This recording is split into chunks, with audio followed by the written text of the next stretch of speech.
The U.S. government can't go bankrupt because we can print our own money.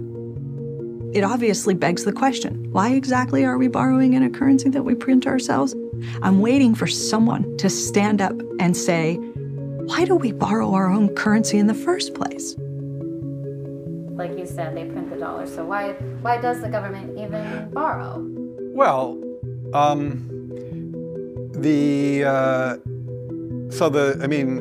again, some of this stuff gets, some of the language that some of the language and concepts are just confusing. I mean, the government definitely prints money, and it definitely lends that money, which is why the government definitely prints money, and then it lends that money by selling bonds. If they sell bonds, yeah, they sell bonds, right? Since they sell bonds and people buy the bonds and lend them the money. Yeah, so a lot of times, at least to my ear with MMT, the language and the concepts can be kind of unnecessarily confusing, but there is no question that the government prints money and then it uses that money to, I guess I can't really talk, I don't get it. I don't know what they're talking about, like, because it's like the government clearly prints money, it does it all the time, and it clearly borrows, otherwise we wouldn't be having this debt and deficit conversation, so I don't think there's anything confusing there. So that man right there is named Jared Bernstein, and he's an American economist who is the chair of the United States Council of Economic Advisors, and he was the chief economist and economic advisor to Joe Biden during the Obama administration back in 2008. And in February of 2023, Joe Biden nominated him to serve as the chair of Council of Economic Advisors and was ceremonially sworn in by Vice President Kamala Harris in 2023. So here's the biggest issue that we need to unpackage in today's video, because for somebody who is the chair of the Council of Economic Advisors, that was the stupidest response I have ever heard in explaining how the US government can't go bankrupt because they can print money. That's why they're bankrupt. So the US national debt is in $34 trillion. They already are bankrupt. And so this is a runaway freight train that is not slowing down. It's not going away. And it's the biggest Ponzi scheme in history that's going to go down in history books. And so I thought this was a great post by Cole Wamsley.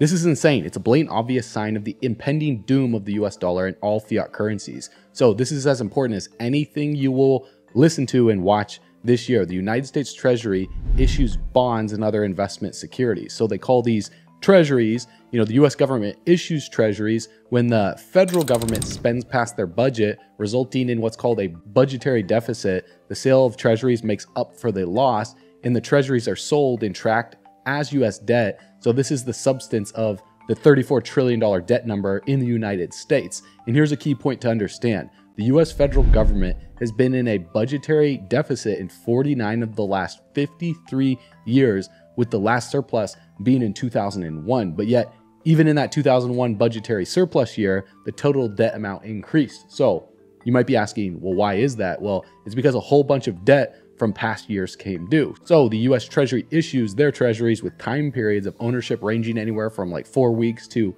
30 years. So in 2001, the government had debt coming due that was issued to investors back in 1971, as well as 1981, 1991, 94, 96, 98, 99 in the previous years. So the debt that was due in 2001 exceeded the budgetary surplus. Thus, the government had to issue new debt to pay off the old debt, adding on further to the debt total. So the key point to understand here is the US Treasury, which is part of the US federal government, has to sell new debt to new investors to pay off the old debt from old investors. And this is because of the constant budgetary deficits and the debt from years past coming due. So being that the definition of a Ponzi scheme is an investment scheme where new investor money is used to pay off old investors, the US federal government is running the biggest Ponzi scheme in history to the tune of over $34 trillion and counting. So trillions is just a word. It's really hard to wrap your head around it unless we note the significance here.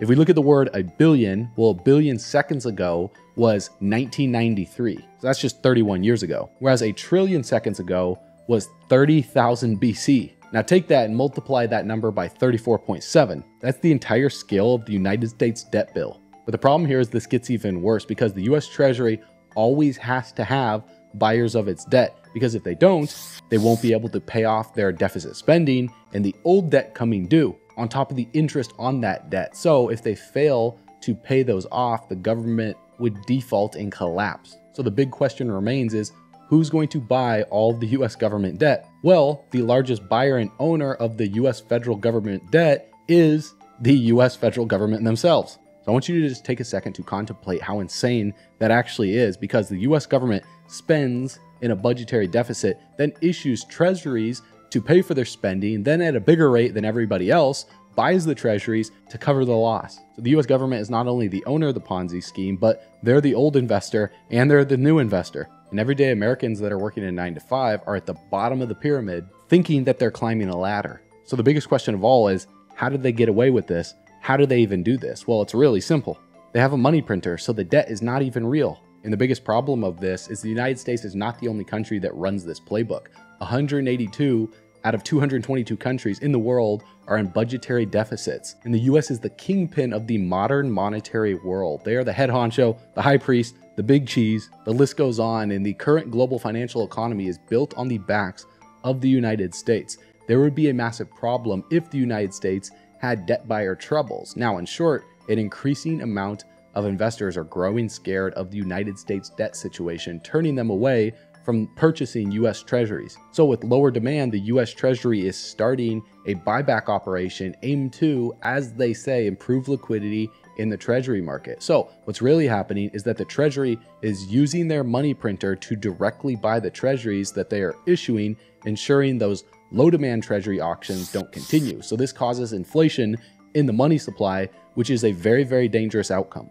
Now here's where the cookie crumbles. The United States Central Bank, which they call the Federal Reserve, which is not a bank and it has no reserves, has a 2% inflation target. And inflation has not been at 2% recently, and in fact, has been accelerating higher for 3 months in a row. And the Federal Reserve has set high interest rates, currently at over 5%, as a method for discouraging borrowing, spending, and trying to tame inflation, but it's not working, and here's the bigger problem. The US federal government pays interest to investors that own the treasuries, and this interest is part of the budget. So higher interest payments equals more federal spending, a bigger budgetary deficit, more debt issuance, higher supply of treasuries, which creates lower demand, which equals less buyers, which equals more treasury printing, which equals higher inflation, leading to even higher interest rates with higher interest payments that never end. So it's a catastrophic feedback loop and what we call a death spiral that leads to one outcome that I'm going to get to here in a little bit. But first, we need to talk about the interest paid out by the federal government because it spiked up in recent years. And the United States is absolutely screwed because the federal government has set high interest rates to tame inflation. Inflation has been increasing, it's not working, and high interest rates are causing bigger interest payments, causing larger budgetary deficits. And so this is causing the US Treasury to issue more debt, which investors are getting scared of because runaway inflation and compounding debt levels, which is now causing the Treasury to print money and provide liquidity to stabilize the treasury market, adding fuel to the inflation fire once more. Now, the Federal Reserve has a few options here. They can further raise interest rates to try and cool inflation, but that would increase interest payments and deficit spending, required even more debt issuance and liquidity, which fuels inflation, and an increase in interest rates could also cause a massive recession or even a depression, which would grind the economy to a halt, which would mean that the government is taking in less tax revenue while still spending exorbitantly on entrenched government programs and stimulus, which would only increase budgetary deficits and debt issuance once more. Now, the Federal Reserve can lower interest rates, but that would immediately cause an uptick in inflation as people are encouraged to borrow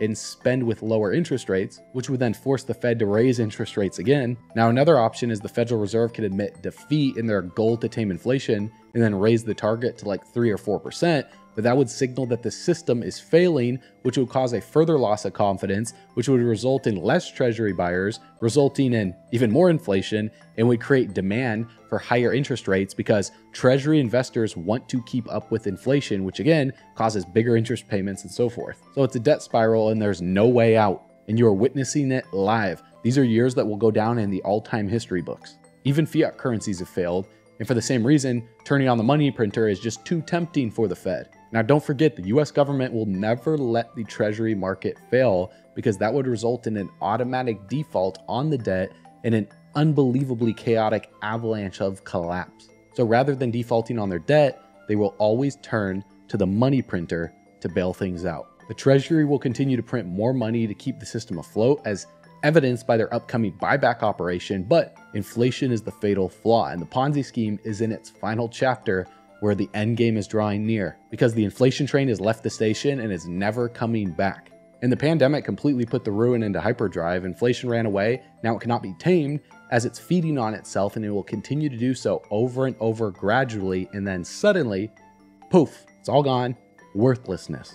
If you haven't noticed, the US dollar has been heading toward the worthless direction for quite some time now. And when you look at a dollar, it says the same amount. However, the purchasing power in grocery stores has been drastically decreasing. So if you've ever been wondering why the cost of bread, why the cost of eggs, why the cost of milk, while the cost of gas has been going up, this is the reason why. And it's inevitable. The US dollar and all fiat currencies are destined to die. And then the final outcome that's inevitable is the phoenix will then rise from the ashes, which would be an innovative, specifically designed global, unprintable, unable to be manipulated, verifiable, instantaneous digital monetary system, unchained from the grasp of bankers and governments once and for all.